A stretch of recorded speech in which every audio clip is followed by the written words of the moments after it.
Chapter 1. I was a fool. I didn't know my ex-wife and I had a son until they died in a car accident. After my failed remarriage to my childhood friend, Nicole, Monica had always had a tough relationship with my friends, since they preferred Nicole as my bride.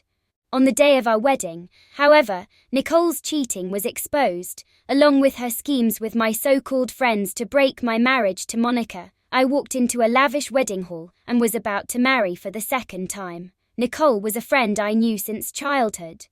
We practically grew up together along with our group. Our friends shipped us since we were kids. They always said that we looked good together. I spared no effort into making this the wedding of the century. Everything was high-end, as expected for the union of two prominent families. Everyone was smiling while watching the giant screen behind us, recapping our story, while cameras were broadcasting the event for all to see. As we said our vows, I kept glancing at the door. All of a sudden the audience let out a gasp. I turned my head to look up at the screen, only to see a video of Nicole having sex with another man. My eyes narrowed to the date on the screen, which is dated to 2 weeks ago. "Turn it off," she yelled. "Adrian, I can explain." My eyes still glued to the screen. My friends along with Nicole were laughing at a bar. "Come on, pay up, haha, I can't believe that bitch lasted this long. She should have called it quits a long time ago. Better late than never, I guess. Now our Nicole can go marry her Adrian. Thank you for all your help, you guys. That damn Monica is finally gone." You should have thought of a setup long ago. Turns out all she needed to hear was Adrian admitting that he doesn't love, much less care about her. I had to think of a lot of excuses to get him away from her these past 6 years. I know, you should have seen how distraught her face was. On their wedding day, when you called Adrian saying you had been in a car accident, he left her at the altar after saying their vows. Oh, how we ridiculed her that day. I felt sorry for her though. Never once did Adrian take her side. Nicole smiled and said, "I know, he even left her alone overseas that one time. I was so sure she would have left back then. If it were me, I would have had an affair a long time ago. By the way, have you heard about any news from her?" Last time I asked about her, Adrian said she was going abroad to join a friend's company. "I hope she never returns," Nicole said as she finished her wine. "I feel sorry for her though. She turned down a once-in-a-lifetime opportunity to study at MIT. When Adrian proposed to her, she gave up everything she could have had for him. Yet, when it came to it, Adrian left her to be with you," my friend said, staring at Nicole. When everything was done playing, I glared at Nicole and slapped her so hard that she fell to the floor. I grabbed the microphone and said, "This wedding is cancelled." I walked out the door, drove the car, and went straight home. As I got home, I yelled as I saw the decorations, "Take it down." I spent a few days wallowing in shame and anger. Think of ways for me to apologize to Monica. When she complained about how they were bullying her, I brushed it off as them teasing her. When she cried about it, I asked them to stop, but they all laughed and said they were just joking around, and exclaimed that she couldn't take a joke. I found out after everything fell apart how bad everything was. Nicole posted private photos of us in her social media that was only visible to Monica. Looking back, it's no wonder, no matter how many times I tried to explain that nothing happened between us, Monica would snap and say that I'm treating her like a fool, when I was the fool all along. The only thing I could do for them was to put my surname in their tombstone. But what good is it now that they are dead? I then targeted Nicole and the others' companies to get revenge until they went bankrupt. But no matter what I did, nothing brought Monica back. I drank myself in sorrow until I had liver failure. However, it was Nicole and the others who ended up killing me. My last wish before dying was to get another chance to make things right with Monica and our son. When I woke up again, my phone rang and I answered it. "Morning, sleepyhead. I'm downstairs in your kitchen. Come get your breakfast before it gets cold."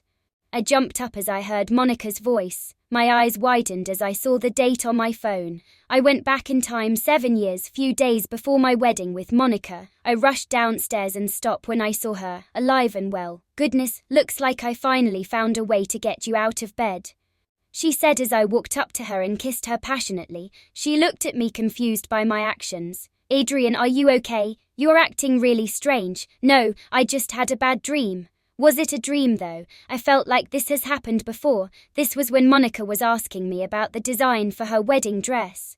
I felt a strong feeling of déjà vu when she brought out the dress design. Somehow I guessed the words she was about to say. What do you think? I stared at the sketch. It was the same wedding dress she wore last time. The one she cried in. I looked at her and said, "You can get something more lavish." The dress was plain yet classic princess dress. She looked beautiful in it last time. That being said, she is not an extravagant woman to begin with. Oh well, it's too late to change it, she said as she smiled as I ate. I missed her cooking a lot, so I ate so much. You have a busy day ahead of you, she asked. Yes, that's right. I walked out on her at this wedding because of Nicole's prank. Monica, where do you want to go on our honeymoon? Where to? Let me think. I always want to go on a tour of Europe, she said with a smile. That right, she wanted to and have a road trip to the small old towns. But it didn't happen until 3 years later. As I left for work, I called my secretary to book a European trip for me and Monica, after which I passed by a jewelry shop on the way home, as I brought her a large sapphire necklace. This wedding is laid back compared to the other I had with Nicole, but I intend to make sure that this wedding will be a happy day for Monica this time. Shop to toe, the wedding and the friend on the day of our wedding, Monica's best friend Honey came up to me and said that I ruined Monica's life. You know, she turned down a rare opportunity to go to MIT just to marry you today. You better treat her well. You selfish jerk. Honey's comments about B was proven right day by day after our wedding. She urged Monica to leave and study abroad after I ran out of our wedding that day. Monica tried to be understanding when I said that Nicole had an emergency. When she found out that truth, that Nicole played a prank on me, she was furious. I promised that it will never happen again. But it did. I left her several times throughout our marriage to be with Nicole. When Monica asked for a divorce, she said, "Then I'll go be with Nicole." After we divorced, Monica ran to Honey, and she offered her a job in her new company. But she had to work abroad for 2 years. Looking back, she probably influenced Monica in not telling me about our son. That won't happen again. I won't let her ever leave me again. I turned and stared at Honey and handed her my phone. "What's this?" she asked. "If anyone calls, just remind them that it's my wedding." Her mouth dropped, and she said angrily, "I am not your secretary." I ignored her as I handed her a red velvet box. "Go and give it to Monica, will you?" She looked at me suspiciously. "What did you do? What do you mean?" I asked. "You let her plan this whole day, not caring about a single aspect of this wedding. Why the sudden change?" I looked down at her and made an excuse as I said, "You try to work ahead in order to have a stress-free honeymoon, so that you won't have to deal in a backlog of papers. When you get back." Honey's expression changed into shock. Monica didn't say anything about a honeymoon. Obviously, I wanted to secure it first. I didn't want to tell her only to have her disappointed. If and when work comes calling. You have any idea how many papers are at my desk each day?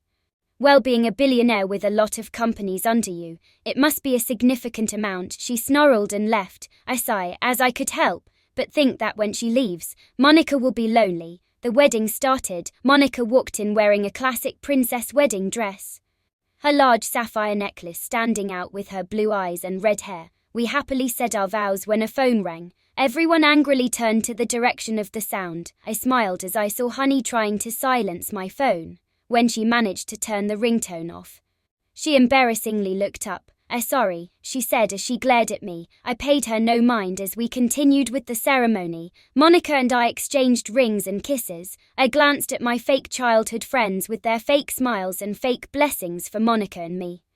Honey walked up to us as Monica and I greeted the guests. Honey pulled me aside and said, "It's that friend of yours, Nicole. I already told you what to do," I said, and walked away to rejoin Monica. I smiled as she wrapped her arms around my arm, leaning in lovingly. As I excused myself to Monica for a while due to business-related topics. When was done, I heard Honey arguing with Nicole on the phone. "Hey, bitch, stop calling. Don't you know that the owner of this number is getting married tonight? And who are you to talk to me like that? I'm his secretary, and your frequent phone calls is disrupting my boss's wedding. I was in a car accident. I need help." "Well, seeing as you had enough consciousness to call this phone's number several times, why didn't you just call the emergency hotline?" "I'm in the hospital." "Which hospital? Why do you need him there?" "Listen, ma'am, if you had been in a car accident, call your mother, your father, your brother, or your sister. or any of your other friends, who are not the groom at this wedding, but if you tell me which hospital you are in, I can pass your message to him after the celebration is over. If not, you're lying. Hello, madam, are you still there? I'm not lying. In that case, you can tell me what hospital you are in. Or should I call a police station, in order to find out which hospital you were taken to? Oh, by the way, I am recoding this phone call. You can't do that. That's illegal. No, actually, it's not. This is not my phone. This is my boss's phone, and I'm recording you to eliminate the game of telephone. This way, I can't be held accountable for any misunderstanding that might occur between you and my boss because of this call. You're a bitch, you know that. No, ma'am, I am just covering my ass. You the one who disrupted a whole wedding ceremony by calling, even though you knew that my boss was getting married today. I know I was the one who sent the invites. So are you going to give me the name of that hospital now? Nicole then dropped the phone. I smiled as I walked over to Honey. Is there anything about that phone call I should know about? She glared at me and said, check your voice memos. She handed back my phone to me and walked away as I smiled. Click like, subscribe to be updated.